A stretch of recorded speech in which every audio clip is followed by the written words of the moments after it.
Bullies cornered the new kid. They didn't know he was a champion fighter. Eli Vasco hunched his shoulders as he navigated the crowded hallways of Westbrook High School. At 15, his lanky 5'10" frame seemed to fold in on itself, as if trying to disappear. His slightly too large clothes hung from his thin body, and his dark overgrown hair fell across his face, providing a curtain between him and the world. It was his third week at Westbrook, and he still ate lunch alone, spoke only when called on in class, and kept his eyes fixed on the ground as he moved between periods. What his new classmates didn't know, what nobody at Westbrook knew, was that back in his hometown, Eli had been a rising star in mixed martial arts. For 6 years he had trained religiously, earning his black belt in karate and competing at the state level in wrestling. His father, a former amateur boxer, had coached him from age 8, developing not just Eli's technique, but his discipline and restraint. Fighting is always the last resort, his father had drilled into him countless times.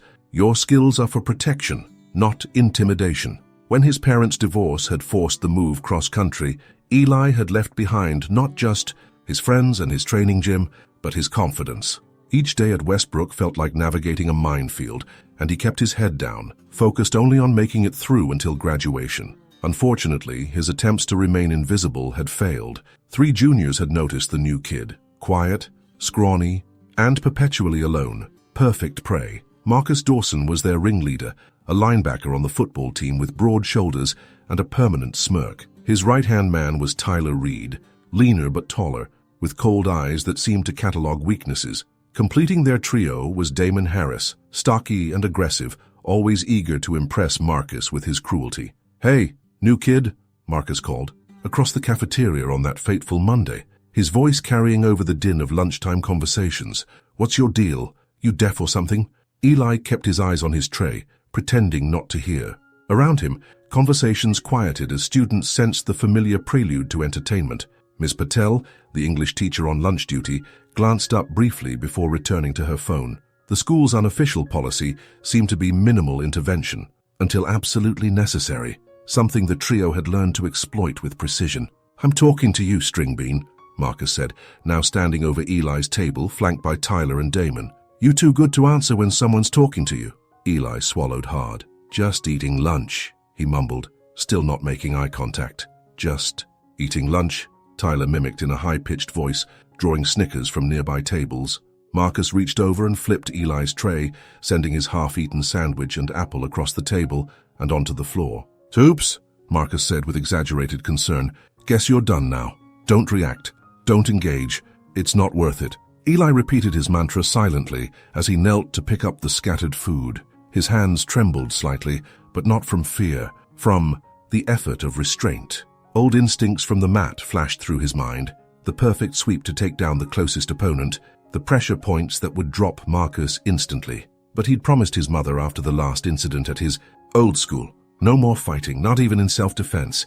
One more incident would mean military school. The cafeteria incident was just the beginning. Through the rest of the week, Marcus and his friends seemed to materialize wherever Eli went. In the hallway between 3rd and 4th periods, they would body-check him into the lockers. During gym class, he became the constant target during dodgeball, pelted with balls thrown at maximum velocity. Even the bathroom wasn't safe. They'd follow him in, blocking the exit while they mocked his clothes, his accent, his silence. "What's in the backpack, Eli?" Damon asked on Thursday, cornering him in the second-floor bathroom. "Love letters to your boyfriend." Tyler reached for the bag, but Eli clutched it tighter. "Just books." "Give it," Marcus ordered, his voice dropping dangerously. Eli hesitated, calculating his options. 3 against 1, confined space. Even with his training, avoiding injury would be difficult without hurting them significantly. And a promise was a promise. "I said give it," Marcus repeated, shoving Eli hard against the paper towel dispenser. Wordlessly, Eli handed over the backpack. Marcus immediately dumped its contents onto the wet bathroom floor, textbooks, notebooks, and a small framed photo of Eli with his father after winning his last tournament, both beaming with pride, Eli holding his trophy. "Oh, Daddy's little boy," Marcus jeered, picking up the photo. "What's this, some kind of Karate Kid bullshit?" Eli's pulse quickened. "Please give that back. He speaks," Tyler laughed. "And he said please too." Marcus examined the photo closer. "Wait, is this you? No way this scrawny little bitch could win anything."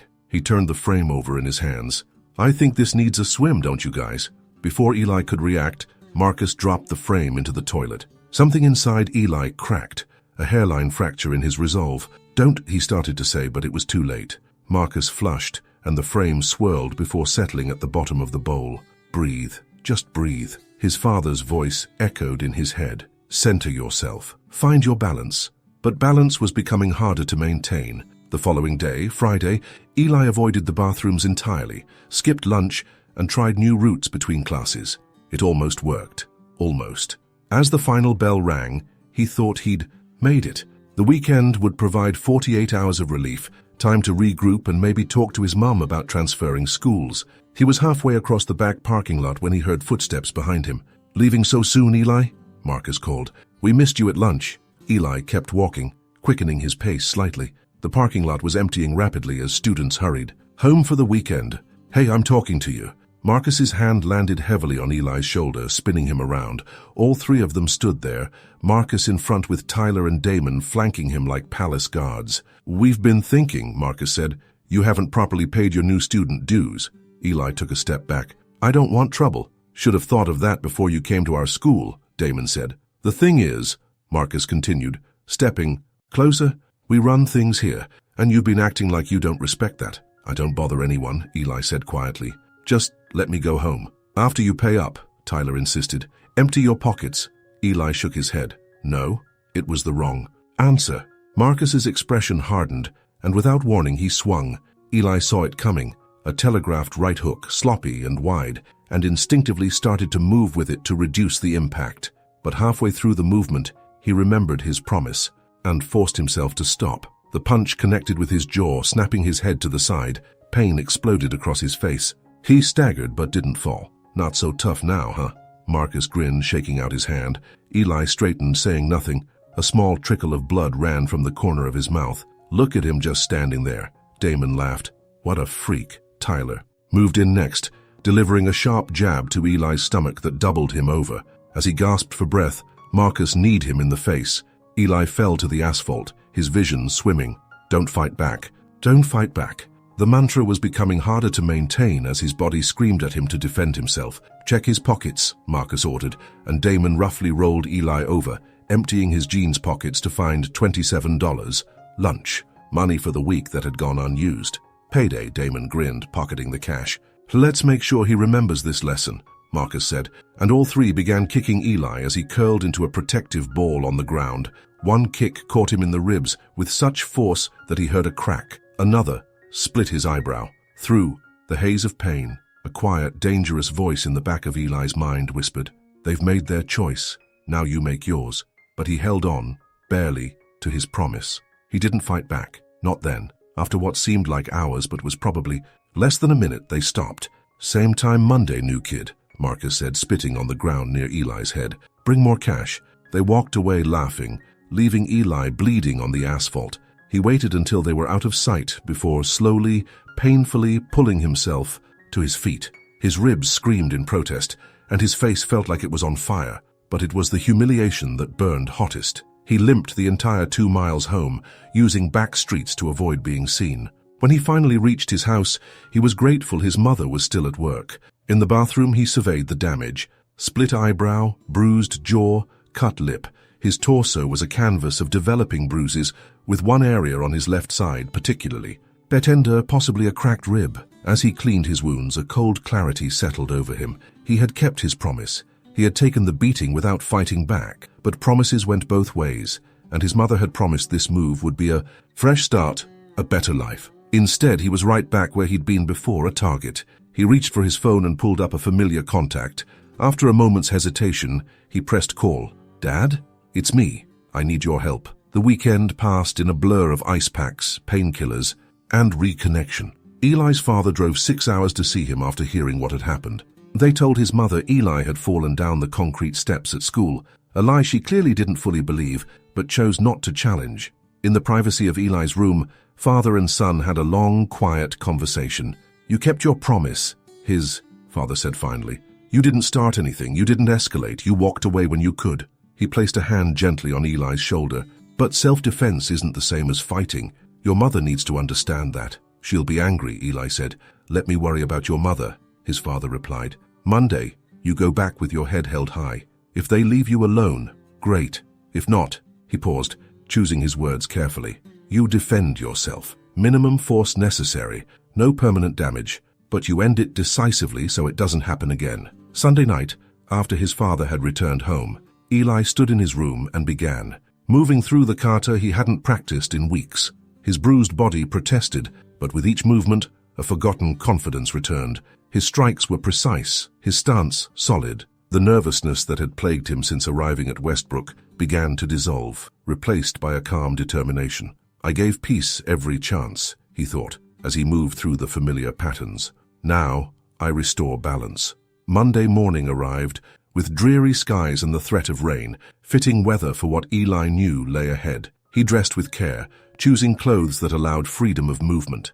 Every bruise on his body served as a reminder of what was at stake.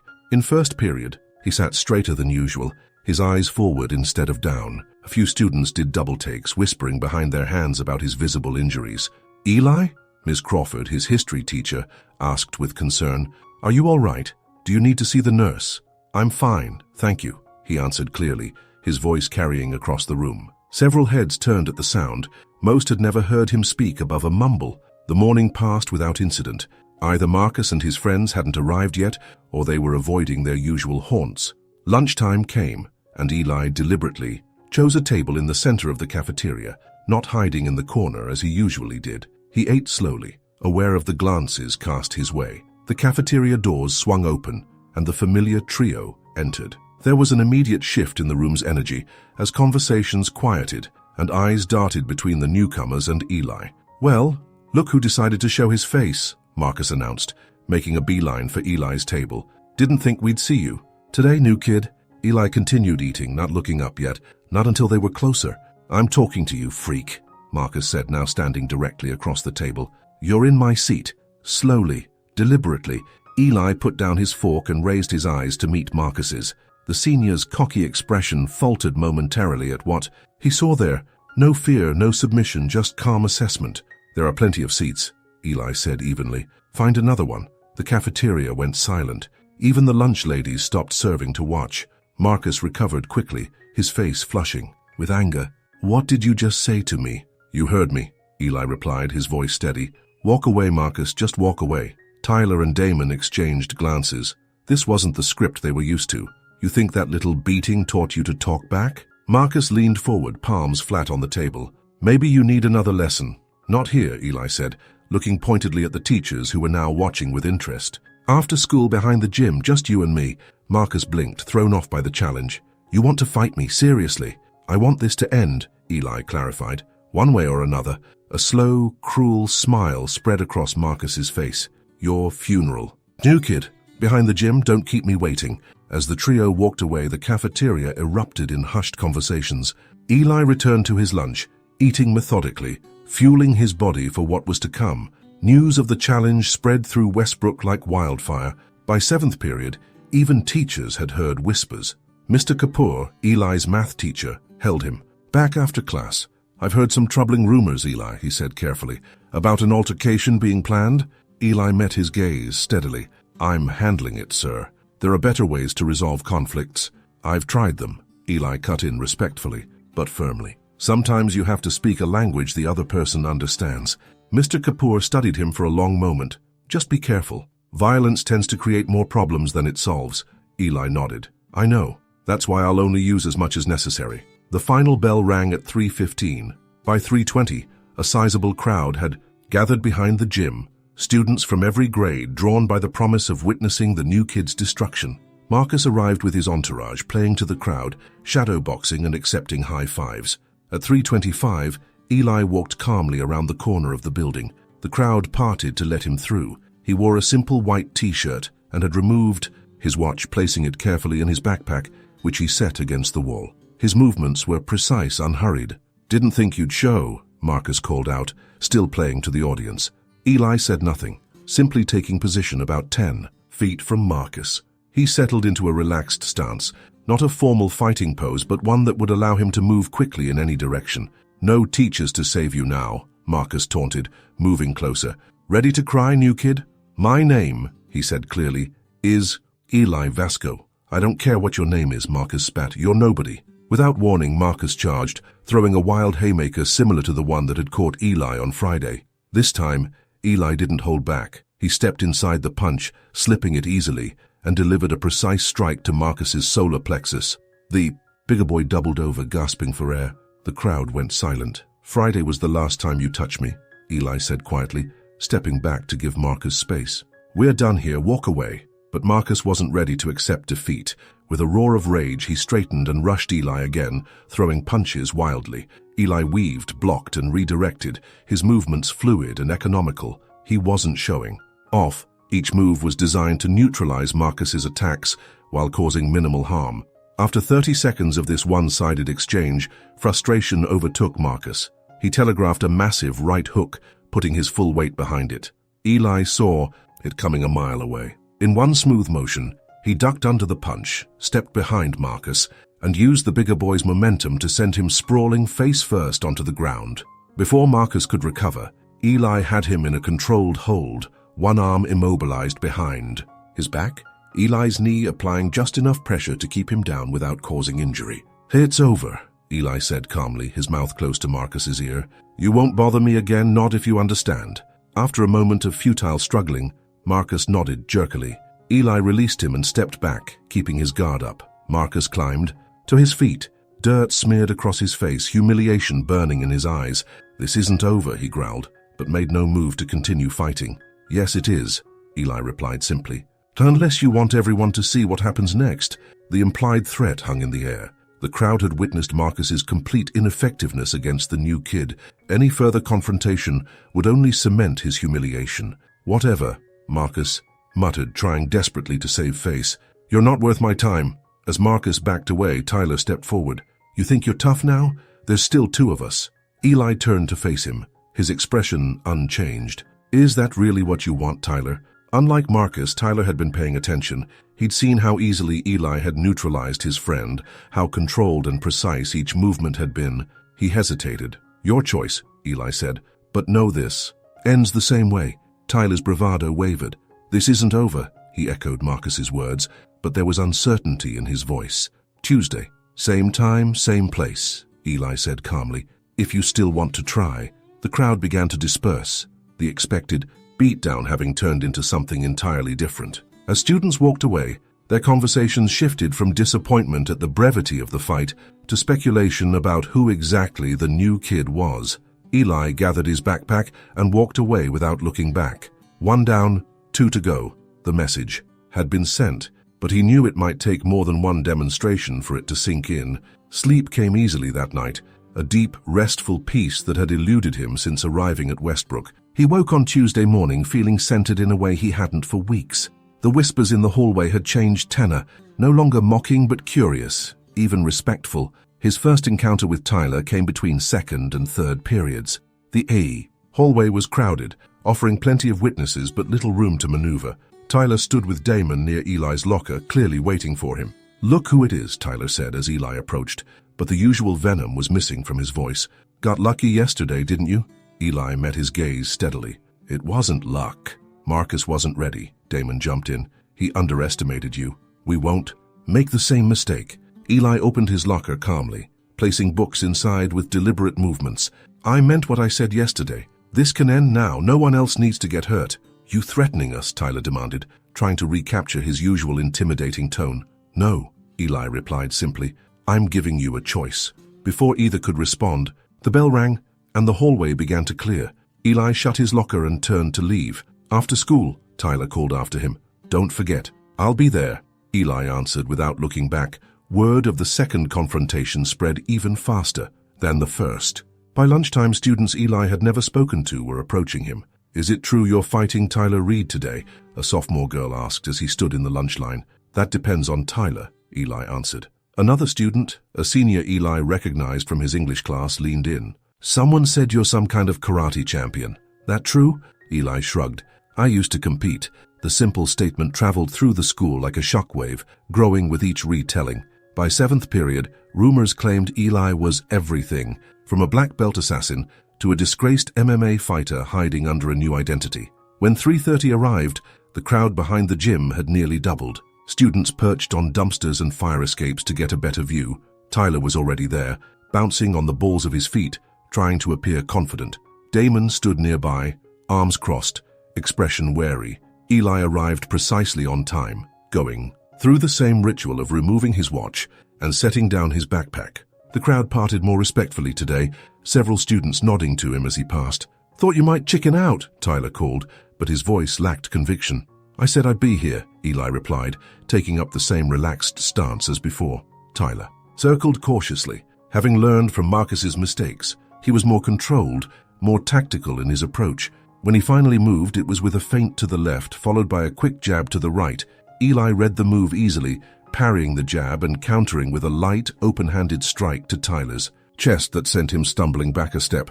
"You don't have to do this," Eli said quietly. Tyler's response was to attack again, this time with a flurry of punches. Eli blocked or evaded each one, his movements minimal and efficient. He wasn't showing off or trying to humiliate Tyler, just demonstrating the futility of the assault. After a solid minute of Tyler's increasingly desperate attacks landing nothing but air, the crowd began to murmur. Someone chuckled, the sound clearly registered with Tyler, whose face flushed with anger and embarrassment. With a yell of frustration, he lunged forward, attempting to tackle Eli to the ground. It was the opening Eli had been waiting for. In one fluid motion, he sidestepped, hooked Tyler's ankle with his foot, and used the boy's momentum to send him tumbling to the ground. Before Tyler could recover, Eli had him in an arm bar, painful, but causing no damage as long as Tyler didn't struggle. "We're done," Eli said firmly. "This ends now." Tyler's face contorted with a mix of pain and rage. "Get off me." "Say it's over," Eli insisted, applying just enough additional pressure to make his point. "Fine, it's over," Tyler gasped. Eli released him immediately and stepped back. Tyler scrambled to his feet, rubbing his arm, his expression a mixture of relief and humiliation. "That makes two," Eli said, loud enough for the crowd to hear. "Damon, your turn tomorrow, or are we finished?" All eyes turned to Damon, who stood frozen at the edge of the crowd. Unlike Marcus's blind rage or Tyler's desperate overconfidence, Damon's face showed something closer to dawning comprehension. "I'm good," he said after a moment, raising his hands in surrender. "We're done." A ripple of laughter moved through the crowd. Eli nodded once, acknowledging Damon's decision. "Smart choice," he said simply. As the crowd began to disperse, Eli retrieved his backpack and walked away, head high. Behind him, he could hear the buzz of conversation, the rapid recounting of what they'd just witnessed. But it was the silence from Marcus, Tyler, and Damon that mattered most, the absence of threats of promises for revenge. Wednesday morning brought a subtle but profound shift in the atmosphere at Westbrook. Students who had previously ignored Eli now nodded greetings in the hallway. A few even introduced themselves.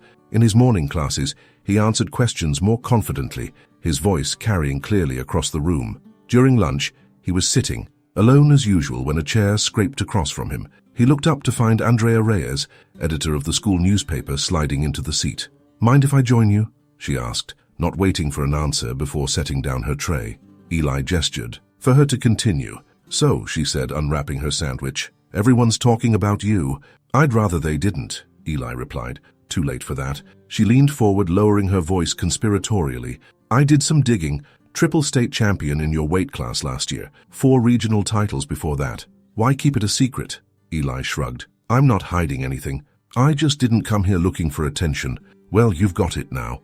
Andrea took a bite of her sandwich, chewing thoughtfully. "Marcus and Tyler are telling everyone you jumped them. No one's buying it, though. I don't care what they say.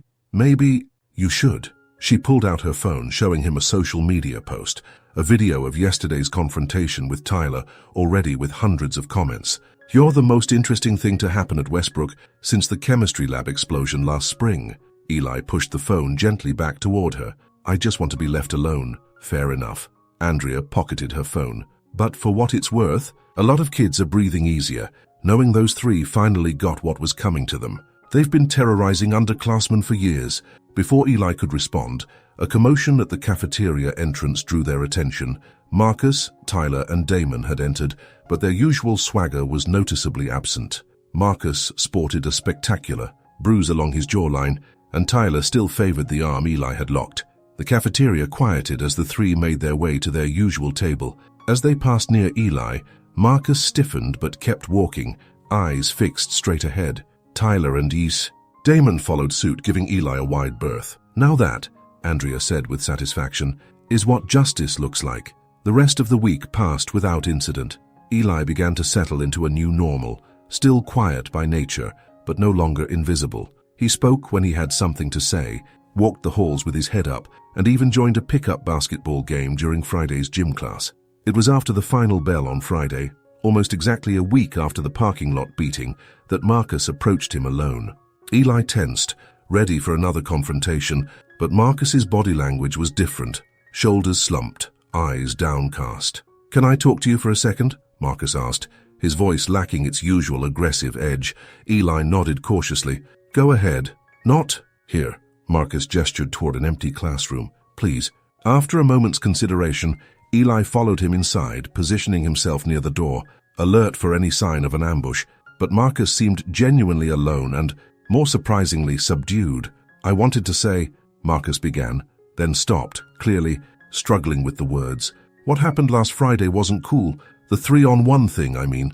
Eli said nothing, waiting. "My dad saw the bruise on my face," Marcus continued. "Asked what happened.